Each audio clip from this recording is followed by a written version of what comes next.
नमस्कार, मी सुद्धा महाराष्ट्र खबर न्यूज मध्ये आपल्या सगळ्यांचं स्वागत। सोलापूर जिल्ह्यातील अणगर नगरपंचायत नगराध्यक्ष पदाच्या निवडणुकीने मंगळवारी धक्कादायक वळण घेतलंय। संपूर्ण जिल्ह्याचे लक्ष लागून राहिलेल्या या निवडणुकीत राष्ट्रवादी काँग्रेस अजित पवार गट पक्षाच्या उमेदवार उज्ज्वला थिटे यांचा उमेदवारी अर्ज तांत्रिक कारणामुळे अवैध ठरवण्यात आलाय।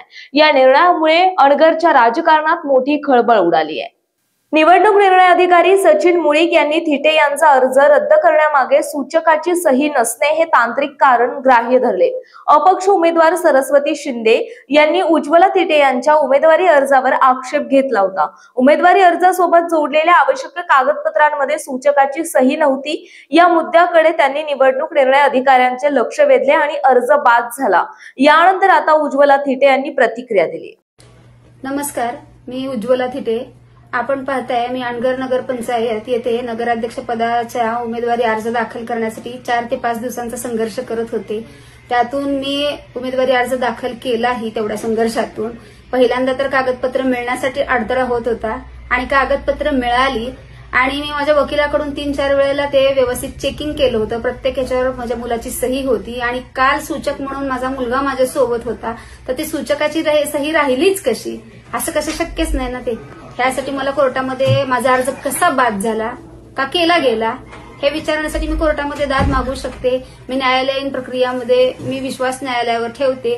आता मी न्यायालयीन प्रक्रियामध्ये उतरते आणि कसा अर्ज माझा बाद केला गेलाय ते मी चौकशी लावेन। नमस्कार, मी उज्ज्वला थिटे। आपण पाहताय मी अणगर नगरपंचायत येथे नगराध्यक्ष पदाच्या उमेदवारी अर्ज दाखल करण्यासाठी 4 ते 5 दिवसांचा संघर्ष करत होते। त्यातून मी उमेदवारी अर्ज दाखल केलाही। तेवढ्या संघर्षातून पहिल्यांदा तर कागदपत्र मिळण्यासाठी अडथळा होत होता आणि कागदपत्र मिळाली आणि मी माझ्या वकिलाकडून 3-4 वेळेला ते व्यवस्थित चेकिंग केलं होतं। प्रत्येक याच्यावर माझ्या मुलाची सही होती आणि काल सूचक म्हणून माझा मुलगा माझ्या सोबत होता, तर ती सूचकाची सही राहिलीच कशी? असं कसं शक्यच नाही ना ते। त्यासाठी मला कोर्टामध्ये माझा अर्ज कसा बाद झाला, का केला गेला हे विचारण्यासाठी मी कोर्टामध्ये दाद मागू शकते। मी न्यायालयीन प्रक्रियामध्ये मी विश्वास न्यायालयावर ठेवते। आता मी न्यायालयीन प्रक्रियामध्ये उतरते आणि कसा अर्ज माझा बाद केला गेलाय ते मी चौकशी लावेन। उज्ज्वला थिटे यांच्या उमेदवारी अर्जावरती सूचक जे त्यांनी दिले होते त्या सूचकची सही त्या ठिकाणी नव्हती।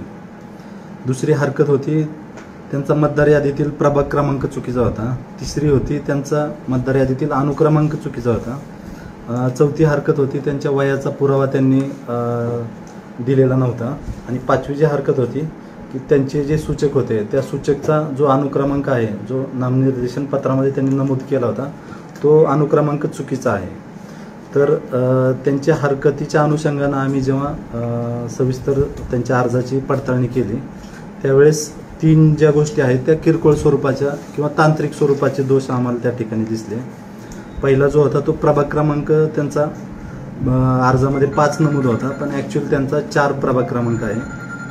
त्यानंतर त्यांचा जो मतदार यादीतील अनुक्रमांक आहे तो त्यांनी 1042 नमूद केला होता, पण ॲक्च्युअल जेव्हा पडताळणी केली तेव्हा प्रभाग क्रमांक 4 मध्ये 217 नंबरला त्यांचं नाव आम्हाला दिसून आलं।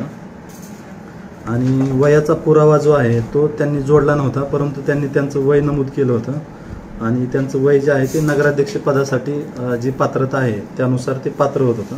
त्यामुळे त्या किरकोळ हरकतीनुसार आम्ही त्या विचारात घेतल्या नाहीत, कारण ते तांत्रिक स्वरूपाच्या फक्त किरकोळ दोष होता। ज्या 2 हरकती होत्या त्यात पहिली जी सूचकची सही नाही ही हरकत होती, ही मेजर हरकत होती त्यामध्ये। कारण प्रत्येक जो उमेदवाराचा फॉर्म आहे त्यामध्ये उमेदवाराची सही आणि सूचकची सही असणं आवश्यक आहे। तर त्यांच्या फॉर्मवर सूचकची स्वाक्षरी नव्हती। तो सूचकची स्वाक्षरी नसल्यामुळं हा मुद्दा जो आहे तो जे महाराष्ट्र नगरपालिका निवडणूक अधिनियम 1966 आणि महाराष्ट्र नगरपंचायत नगराध्यक्ष पदासाठी थेट निवडणूक याचे जे अधिनियम आहेत याच्यानुसार सूचकची सही असणं बंधनकारक आहे। त्यामुळं ही जी हरकत होती ती मेजर हरकत होती। त्यानुसार ह्या हरकतीच्या अनुषंगाने आम्ही संक्षिप्त चौकशी केली आणि त्या संक्षिप्त चौकशीमध्ये सूचकची सही नसल्यामुळे त्यांचा जो अर्ज आहे तो आम्ही अवैध ठरवला। त्यानुसार आता अणगर नगरपंचायतमध्ये नगराध्यक्ष पदासाठी 2 उमेदवार आहेत ज्यांच्यामध्ये लढत होणं अपेक्षित आहे. पहिला आहे पाटील प्राजक्ता अजिंक्य राणा, यांचं अधिकृत चिन्ह आहे कमळ आणि ते भाजपच्या उमेदवार आहेत. आणि दुसरे आहेत शिंदे सरस्वती भागवत, या अपक्ष उमेदवार आहेत. आणि इतर जे 17 उमेदवार या ठिकाणी 17 प्रभाग आहेत. 17 प्रभागामध्ये 17 उमेदवारांसाठी निवडणुकीची प्रक्रिया आम्ही राबवत आहोत. 17 उमेदवारांची आम्ही 17 प्रभागामध्ये एकूण 18 उमेदवार होते ज्यांची आम्ही आज छाननी केली. त्यानुसार एकूण 16 प्रभाग असे आहेत की ज्यामध्ये फक्त एकच उमेदवार आहे आणि प्रभाग क्रमांक 5 आहे ज्यामध्ये 2 उमेदवार आहेत.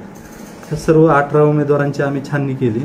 छाननी अंती सर्व उमेदवार आहेत त्यांचे जे काही नामनिर्देशन पत्र प्राप्त होते ते परिपूर्ण आहेत. त्यानुसार सगळे 18चे 18 उमेदवार जे आहेत ते नगरसेवक पदासाठी त्या ठिकाणी पात्र ठरलेले आहेत. फक्त प्रभाग क्रमांक 5 आहे ज्या ठिकाणी 2 उमेदवार आहेत त्या ठिकाणी आता आयोगाला आम्ही जे बाकीचे प्रभाग आहेत ज्यामध्ये एकच उमेदवार आहे त्याबाबत अधिकृत आम्ही रिपोर्ट केलेला आहे. आयोग ज्यावेळेस घोषित करेल त्यावेळेस त्यांना बिनविरोध म्हणून त्यांना घोषणा होईल.